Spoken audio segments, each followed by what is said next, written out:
Merry Christmas. I'm so glad that all of you guys are here today. I'm really, really excited to get to share with you maybe a new perspective on a story that you're all familiar with. And I apologize if I'm a little tired. My family and I went to Universal Studios on vacation this week, got back in last night. And you guys might think of family vacation as this relaxing time, but my family, we don't work that way. We like to go really hard. So rather than just ride all of the roller coasters, we come up with challenges on them. And I thought I would show you one picture from a couple days ago. This is the Popeyes ride that is one of those circular water rides where you get dumped on. My brother started this challenge, and I had to ride the whole ride blindfolded, not knowing when the water was coming to win money, which I did. But I think you're doing something wrong if your family vacation looks like a Netflix horror movie. But anyway, that's what we've done, and because I'd had that mindset of challenges, I thought that we would start off today's message with a challenge. So I have invited my friend Gabby up to the stage. Y'all give it up for Gabby. We are going to be talking about the story of David and Goliath. How many of you have heard of that story before? Oh, a few people. So I thought that I would see if Gabby, who is a little more tired than normal because her mother is having a baby right now, if she would be able to tell us the story of David and Goliath in 1 minute or less. So I've even got a timer, because hardcore. And you let me know when you're ready, and I'll start the timer. Okay. You ready? Okay. So David and Goliath is one of my favorite stories because it's about this young child who picks up some stones from a river and takes his slingshot and has the faith and trust in God that he could do this. So he flings the stones at the huge giant, also named Goliath, and knocks Goliath out. So he takes his big sword and slashes his head off.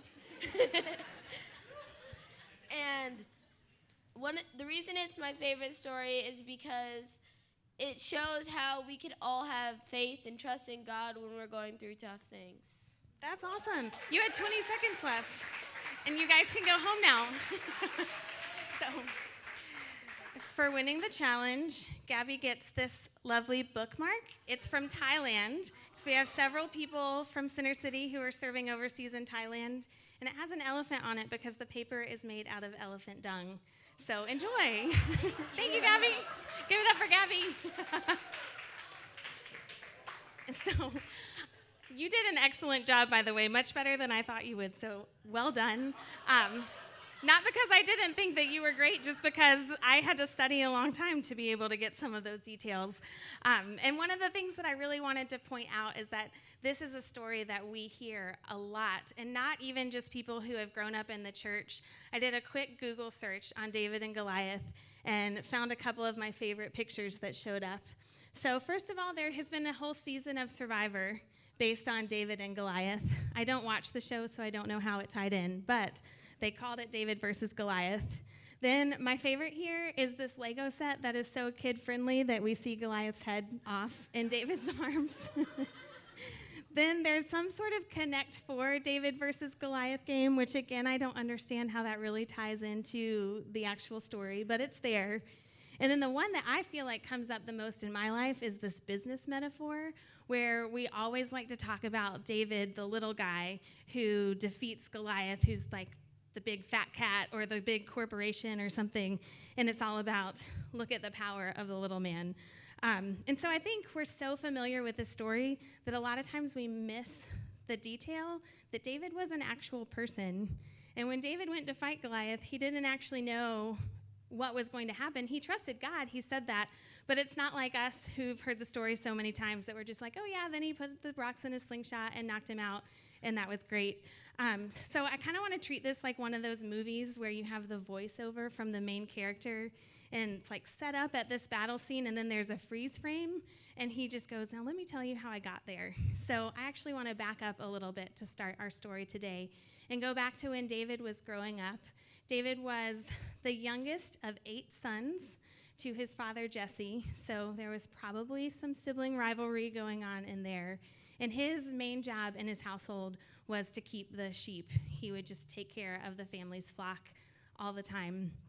And he lived in a time where Israel had a king. That king's name was Saul, and God had chosen Saul to be the king, but then after Saul became king, he just kind of decided to go his own way and not follow God. So he had turned his back on God, stopped honoring him, and God decided that he was rejecting Saul as king and going to choose another king, and he chose David. So he told this prophet, Samuel, to go to Bethlehem, the city that David was from, and go to Jesse's house and pick out one of his sons. But he didn't actually tell him which son it was that God had chosen, and that is where we're going to start this story. One detail I want you to think about as we get started is at this time, David was between the ages of 10 and 13 years old. I was telling someone out in the lobby earlier that for some reason, David is like 25 years old in my mind for his entire life. Every story that I picture of David in the Bible, he's right around the age of 25. So it's been really helpful for me to think about what age he actually was. So our story starts when he was between the ages of 10 and 13. It's in the book of 2 Samuel. Jesse had 7 of his sons pass before Samuel, but Samuel said to him, "The Lord has not chosen these." So he asked Jesse, "Are these all the sons that you have?" "They're still the youngest," Jesse answered. "He's tending the sheep."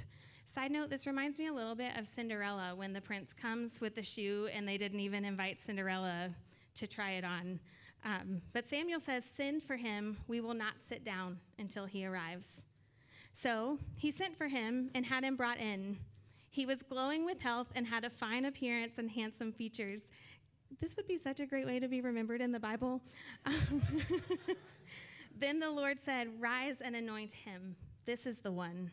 So Samuel took the horn of oil and anointed him in the presence of his brothers. And from that day on, the Spirit of the Lord came powerfully upon David. Samuel then went to Ramah. So I just want to think about what this would be like to be David. And to put things in a little context, Gabby said I could share her age. She's 12 years old. So in your mind, she's right in the age range that David was. And that morning when he woke up, God had already chosen him to be king, maybe even days before he told Samuel and sent him over. The wheels were already in motion, but for David, it was just a normal day to wake up, go take care of the sheep, and not even be invited in with the rest of his family when a prophet of the Lord came. Just no idea. I also think it's just a little aside. So cool how intentional God is in choosing his people, and it often defies logic in the way that we think about it. Because of course, Jesse thought, "Oh, I'm going to show you my oldest son," and it wasn't the oldest son that God had chosen, all the way down to the youngest son.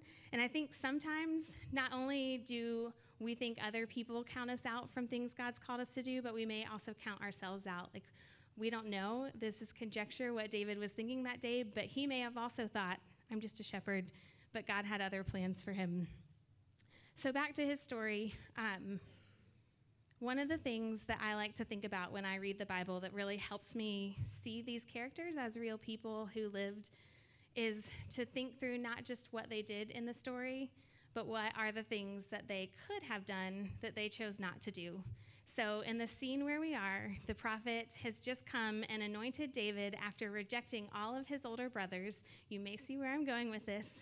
If this were me and in front of all of my brothers, I had just been anointed as queen, I would have taunted them very first thing. Like, that is just my human nature, is I would have just been like, "Okay, well, you guys can take care of the sheep now because I'm going to go do royal things." So I would have not been kind to the people around me. I also probably would have used this to get out of every chore possibly, because I try to get out of every chore possibly anyway. And so I think, have you guys read the story about the woman who won the lottery this week and then she quit her job right when she won it, and then she found out that she had just won $5,000 and she didn't have a job? I feel like that's more my speed, would be, okay, God has anointed me royalty, not sure how it's going to work out, but I'll see you guys later. I'm heading on to the throne, rather than maybe, wait and see what God's plan is to make this happen. And another thing that I think that I would do right away is start brainstorming and strategizing and try to take God's plan from him kind of and figure out how I was going to help him make this happen that he was doing. But David didn't do any of those things that I would have done. He went back to tending sheep, which is a job that to me seems very, very far from being a king. I looked up what an Old Testament scholar wrote about what it would be like to be a shepherd in David's time. And some of the things that he said was, first of all, it was much simpler than most of our lives today because there's a lot of watching sheep eat.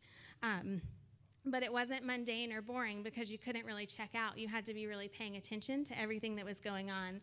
So he said we could summarize the life of a shepherd as one of constant care. David also had to provide food and water for the sheep, and in Bethlehem where they lived, if the land had really good rain and was good land, that was reserved for agriculture. So the shepherds who had to take the sheep out were often on kind of rocky soil. It was hard to get footing, and the shepherds would really have to take care that the sheep were doing okay and move them around a lot because there weren't a lot of places with tons of grass for the sheep to eat. Also, they would have to watch out for animals that would want to come and attack sheep because they're pretty tasty. So at the time, he would have had to face lions, bears, leopards, and wolves.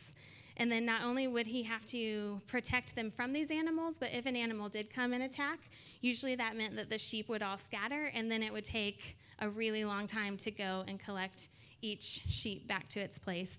So basically, a pretty tough, labor-intensive job, and not what I would choose to do if I were king, but it is what David chose to do. And I think that one of the things that we think when we follow God is that it's going to look flashy. But the reality is that even though there are these moments and high points like the battle of David versus Goliath, a lot of our lives as Jesus followers look like faithful obedience in the same direction day in and day out in what we're doing. And so we don't know exactly how long David did this, but we know that when he fought Goliath, he was sometime between the ages of 15 and 17. So that means it was at least 2 years of continuing to go out and tend the sheep, and it could have been up to 7 years. So I don't know about you, but I think waiting is like a week, and then like, God, but you told me this thing, and what are you doing? But David could have waited up to 7 years, even knowing that God had anointed him to be the next king of Israel before anything else came from his life. And I think sometimes have you guys heard Christians use the word calling? I feel like that's a word that we maybe throw around a lot in Christianity, but it really means if God puts a call on your life, it means God gives you a dream in your heart, or he leads you in a certain direction, and you know that that's how he's leading. And I think sometimes when God does that, we assume that it's going to happen right away, because if God's giving me this desire, why isn't he going to make it happen right now? And I think in the same way, if God's going to anoint David as king, if I were him, I would have thought, okay, well, why are we not storming the castle right now? But God wanted to give David time of waiting. I was trying to think through people in my life who have been good examples of this, and immediately I thought of a family that a lot of you probably know, Ryan and Callie Fawcett. They have been part of Center City, Ryan since the very beginning, Callie since a little bit later, and they very early on, before they even met, God had put a desire for overseas missions in each of their hearts. And so when they met and fell in love and got married and had babies, they really knew that this was going to be part of their life. And it just seemed to be a matter of where they were going to go. And I remember years ago, like 5 or 6 years ago, we would sit around and dream because God had put the same desire on my heart. And so it would be this great time. We would have Bible studies. Michelle was there, and just talk about what it meant to go serve the Lord in places where people had never heard his name. And it seemed like over and over again, someone from our church would get that yes answer from God. We would find a place where we were supposed to go, and we would go through the process of raising support and leave. And Ryan and Callie continued to stay because every time they thought that they had found the right place, God would close that door, or they just would really overwhelmingly not feel a sense of peace about that opportunity. And I remember they were very helpful to me. They supported and encouraged me as I prepared, and then I moved to Asia, and I was gone for 2 years, and then I came back, and they were here still. And I remember having like a 6-hour lunch with them to catch up, because that's the way that we always do lunches, for 6 hours. And I shared some of my stories, and they had asked great questions. And then I looked at them, and I just said, is it hard for you guys to see all of these people going and living out this dream that God's put on your heart? And here you are where you started, where you never thought that you would be. And I'll never forget what Ryan said to me. He said, no, it really isn't, because we know God has given us this call on our lives, and we know that when the time is right, he is going to send us exactly where we're supposed to be. And in the meantime, they were faithful. They were elders here. Callie was a pastor here. There are so many lives in this room and outside of this room that were touched by their faithfulness in the day-to-day. And if you guys have been around, you know that just a couple months ago, we sent them off to Thailand, which is why you got a Thai bookmark. And now they are in a community with their family where they just had the pleasure of spending Christmas with people who have never heard of Jesus before and getting to tell them for the very first time who Jesus is. So I just wanted to share their story, because sometimes when we hear Bible stories, we can be like, oh, well, that's David. He's really special. But God uses all of us, and he gives us the call that he has on our lives and the tasks that he has for us, and then in the right time, he leads us into them, but he doesn't waste that season of preparation. So now we're going to go back to David's story, because eventually, after whatever that season of preparation looks like, God does move. And so now we're getting to the day that Gabby already told us about. So it says, early in the morning, David left the flock in the care of a shepherd, loaded up and set out as Jesse had directed. So he had been tending the flock. His dad said, hey, I need you to take some supplies to your older brothers who are the soldiers fighting the big battle, and leave the sheep with someone for the day. So he reached the camp as the army was going out into its battle positions, shouting the war cry. Israel and the Philistines were the group that they were fighting, were drawing up their lines facing each other. David left his things with the keeper of supplies, ran to the battle lines, and asked his brothers how they were. As he was talking with them, Goliath, the Philistine champion from Gath, stepped out from his lines and shouted his usual defiance, and David heard it. Goliath's usual defiance was basically like, we're the greatest, you can't stand up to us, why won't you send someone to fight me? You can probably imagine what that would be like. So then there's a little bit of great sibling rivalry that I'm skipping over, but if you get a chance to go read the story, it's a good read. And then after David has talked to his brothers, he goes to King Saul, and he said to Saul, let no one lose heart on account of this Philistine. Your servant will go and fight him. Saul replied, you're not able to go out against the Philistine and fight him. You're only a young man, and he has been a warrior from his youth. I want to stop right here for a second, because from all outward appearances, David is now 15 to 17 years old, and the king looks at him and says, you're just a young man. But David knew not only was he not just any young man, he was going to be the king while the old king was talking to him about this. And how gracious is God that he gives us those little promises beforehand, so that when we come into those situations and someone says, you're just a kid, you can't do this, or you're just a mom, why are you trying to make some sort of influence outside of your home? Or just, there's so many things that we come up against all the time where people say, no, you're just this. But the reality is that what matters is who God says that we are. And God had told David that he was a king. So David said to Saul, your servant has been keeping his father's sheep. When a lion or a bear came and carried off a sheep from the flock, I went after it, struck it, and rescued the sheep from its mouth. When it turned on me, I seized it by its hair, struck it, and killed it.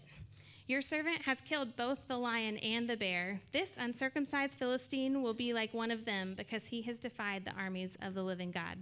So I want to pause here again, because can we just talk about how hardcore it is that David is just like, oh, by the way, I've already killed a lion and a bear, and they had my sheep in their mouth, and I just went and ripped it out of his mouth, and it's all fine. Like, I don't know anyone who's done that.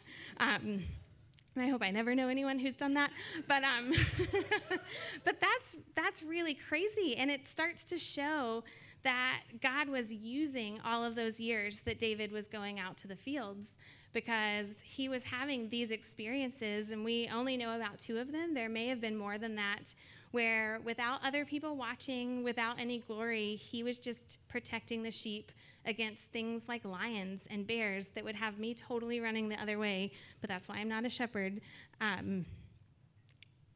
But God was using all of that. God wasn't wasting that time. He wasn't just telling David, hey, go stand over here until I'm ready to use you in this way. He was working actively in David's life during that season. So if you are in a season of waiting and you feel frustrated that God's not moving faster, one of the things that I think about a lot is a psalm that David actually wrote, and it just says, wait on the Lord, be strong, take heart, and wait on the Lord. And I think realizing how long David had to wait on God makes that mean even more, because it's not like he just wrote that and doesn't know what it feels like to really, really want something and ask God for it, believe that he's promised it to you, and be waiting. But be strong and take heart, friends, because God is actively working even if you're in a season of preparation. But that's also not where David's speech ended, because I think if we stopped there, it would sound almost like he had gone to some business seminar and God used this time to give him the tools for success. But that is absolutely not what the most important part of his time was. David continued and he said, the Lord who rescued me from the paw of the lion and the paw of the bear will rescue me from the hand of the Philistine. So all of this time of preparation, David wasn't learning just to trust himself. And I think a lot of times I try to give myself pep talks in my head, and a lot of it is about how can I trust myself? But what David was learning is how trustworthy God is. Because when he fought that lion and he fought that bear, he knew it was the Lord who rescued him. It wasn't because he was really strong or just really daredevil-y and maybe a little dumb. It was because he knew that God was with him and God was the one who was protecting him.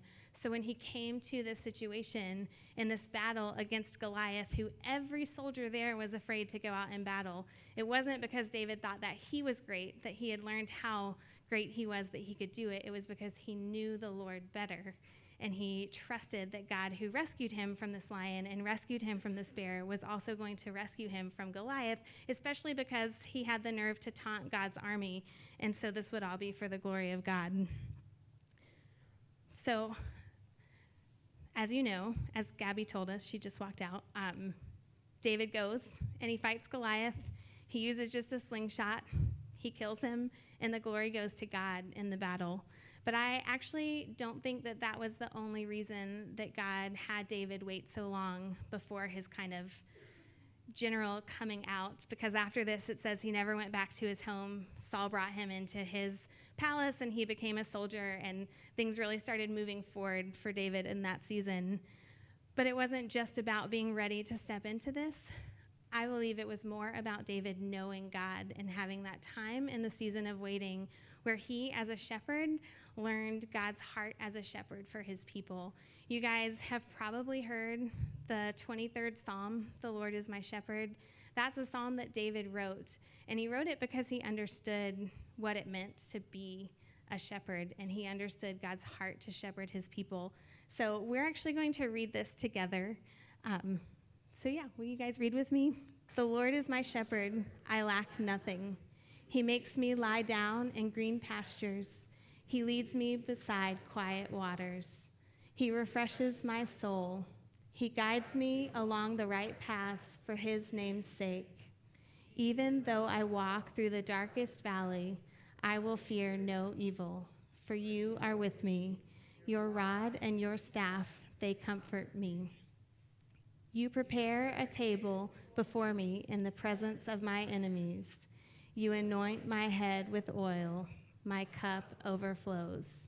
Surely your goodness and love will follow me all the days of my life, and I will dwell in the house of the Lord forever.